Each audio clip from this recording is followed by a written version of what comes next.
Back in November, we had a church auction, and fun thing to know is that song was the song that was won at the church auction. And this sermon is also an auction sermon. So at the auction, I offered the opportunity for people to bid on choosing a word that I would have to put into my sermon. And I have received 5 words for my sermon today, and I'm not going to tell you what they are, but I invite you, if you want to gamify your sermon experience, you can try to guess what those 5 words might be. There are pencils in the pews if you need to write them down, and I will tell you afterwards if you want to know. So about 15 years ago, there was a big snowstorm in late October that was absolutely devastating for the trees. The storm had come when those trees weren't quite ready to be in winter mode. Namely, they still had plenty of leaves on their branches. With some of the trees, it was obvious that they were a lost cause. Perhaps they had lost too many branches from the weight of the snow and ice, or had even cracked their trunks open. But with other trees, it was harder to tell if they were going to come back in the spring or not. But by midwinter, there was a clear sign. While all the trees had leaves when the snow originally fell, some of them eventually dropped their leaves, moving into the next stage of their seasonal cycle.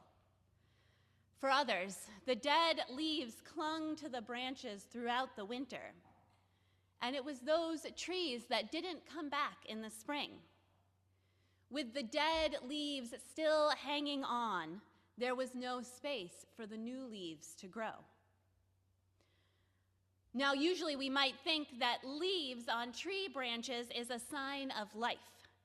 But in this case, it was a sign of a tree that had stopped growing, had stopped moving through its usual cycles.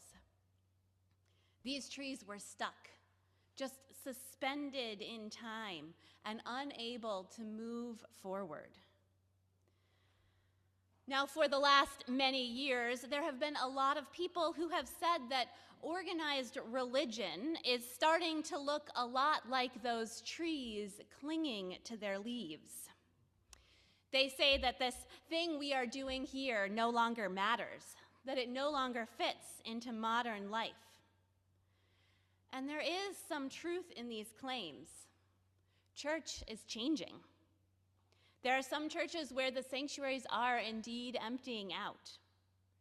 And most churches don't have enough kids for those separate age-specific religious education classes that were the bulwark of the 90s.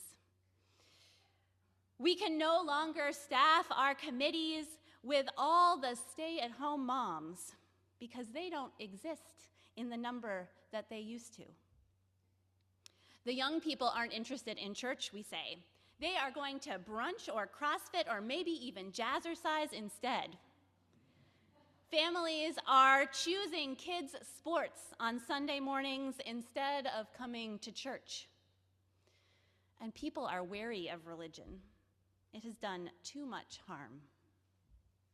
Now, sometimes the pandemic gets blamed for the state of church these days, but churches were already said to be dying way before 2020.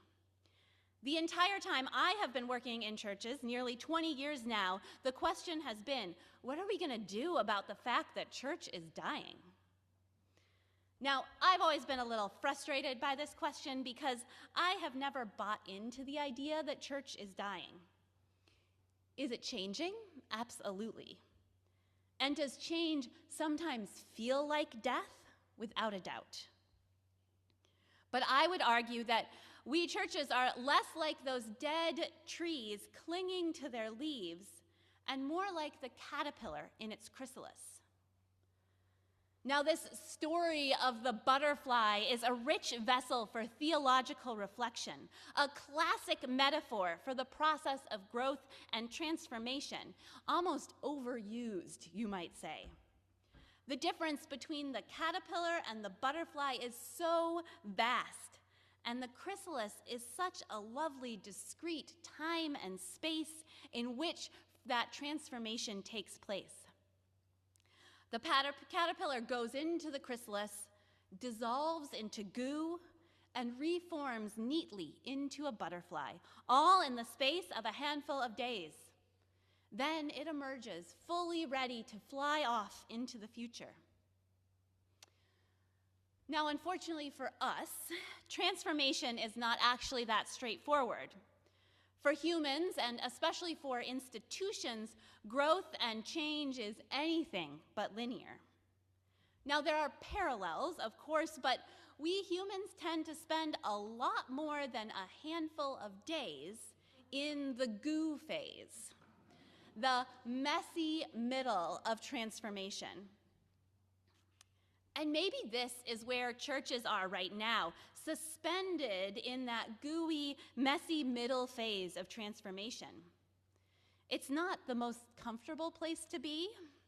That middle place full of uncertainty can feel a lot like death. The way things were is dying, and the way things will be has not fully formed. The waiting and wondering, the trying and failing and trying again can feel interminable at times. It would be nice to just skip all of that, to emerge into whatever this new thing is going to be. Now, over the past few years, I've witnessed many leaders in this congregation who have gone to workshops on whatever the issue du jour might be. The challenges of recruiting volunteers, the rebuilding of youth programs that fully dissolved in Zoom church era, the best ways to measure success or lack thereof. And often they go feeling so hopeful. I've done it too. As if this is going to be the workshop that gives us all the answers. These facilitators must have figured it out before the rest of us, and all will be revealed with perspicuity in just a half an hour, or maybe an hour and a half, or maybe 3 hours on a Tuesday evening. And every time, they've come back to our church a little deflated. There weren't really any solutions offered, they've told me. But I guess it was nice to know that we aren't the only ones asking these same questions. Or sometimes they've come back with just a little bit of schadenfreude, thinking, well, at least it's not as bad here as it is in some places, right? It turns out there is no magic workshop. There isn't some brilliant person who has all the answers to the future of church if you just pay that $35 fee. We are, all of us, just figuring it out as we go. And no amount of study groups or task forces will allow us to skip over this messy middle time. However, this doesn't mean that the death of religion is inevitable, nor that we have to just throw up our hands and wait it all out. In fact, if we do that, we will remain like those butterflies described in the poem that Katie shared with us. They hear the call to change and they simply say no, too afraid of the days of darkness, the pain of a body turned inside out to become another. Now, the butterfly is actually quite lucky, of course. Its emergence is pre-encoded into its very being. When the caterpillar has fully dissolved into the messiest of goo, new cells begin to pop up. Imaginal cells, they are called, because they have in them the image of what is possible, the imagined future. The first cells that pop up are actually fought back by the caterpillar's dying immune system, which views them as invaders. Sounds a lot like change, right? But as more and more of those imaginal cells pop up, they overwhelm the immune system and start to form into the butterfly. Maybe what we need in our messy middle is just this: enough imaginal cells popping up that they begin to gel into something more solid, a transformation we are only beginning to imagine today. For the butterfly, these imaginal cells are key in their transformation, and perhaps they are for us too. But in my experience, these imaginal cells don't come out of workshops on church growth. Instead, they begin to emerge when we decide who we want to be and start trying our best to live it out in the world. Just in this last year and a half, there has been a new energy, especially in progressive churches. I've seen it here, but I've also heard about it anecdotally from others. There is something about this time, this definition of a gooey, messy time that we are in, that has opened us up. Perhaps when things are so dire in the world around us, we let go of some of those petty fights that hold us back. Perhaps when our world feels so wildly unsafe, there is a need for the comfort and care that comes in community. Perhaps facing a world that is so counter to the values we hold dear has reminded us what those values are and how we might live them together. Perhaps it has made us bolder in speaking that out in the world. Whatever combination of these things it may be, I heard just this week that there is brand new data that shows for the first time in many, many, many years that mainline churches did not decline in numbers this last year. That's a big deal.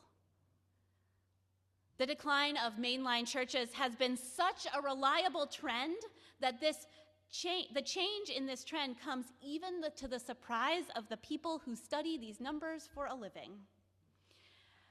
Despite the mess of the world, there are some imaginal cells popping up in churches like ours. Cells with an image of community care.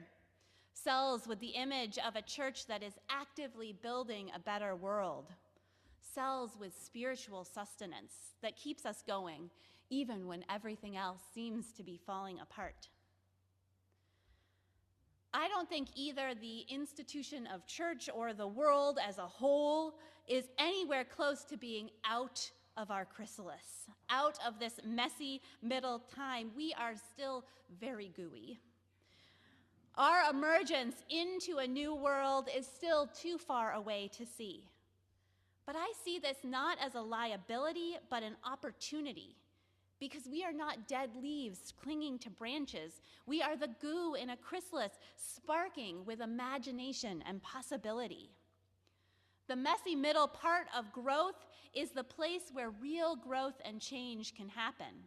It's where we can make a difference, meeting this moment with clarity and vision and hope.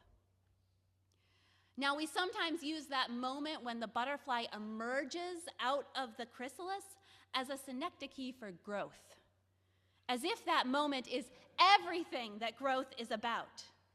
But the real growth is this messy middle, the space between what was and what is to be. And the courage to be in the mess is how we nurture our growth into the next stage of what we might become. Now, not everything about church has changed, of course. We still throw an awfully good potluck with taters and casseroles and, of course, a whole table of desserts because that is everybody's favorite thing to bring. We still dedicate babies and celebrate partnerships and bury our dead together. We still gather together to remember what matters and to rededicate ourselves to living a life with love at the center. But things are changing, and none of us knows exactly how we will emerge from the other side of this mess. The way forward for all of us, for the church and for our world in 2026 is certainly not clear.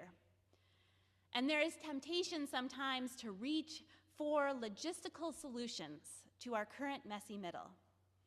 Maybe if we figure out the right path to membership or the perfect stewardship pitch, we can turn this whole ship around. But it seems like in this last year, it's not those logistical solutions that have gotten us. to where we are. Instead, it is sitting in the mess, beginning to center down on our values, discern what it is that is ours to do, and boldly claim our fraction of this magnificent enterprise that we begin to see our way through. We don't have those encoded imaginal cells that dictate exactly what our transformation will look like. But we know what is at stake in our world, and we know what is core to our faith. Our transformation can begin right there. These are our imaginal cells, grounding in our values, rooted in our theology, pointing us towards the future and getting us through the gooey mess of the now.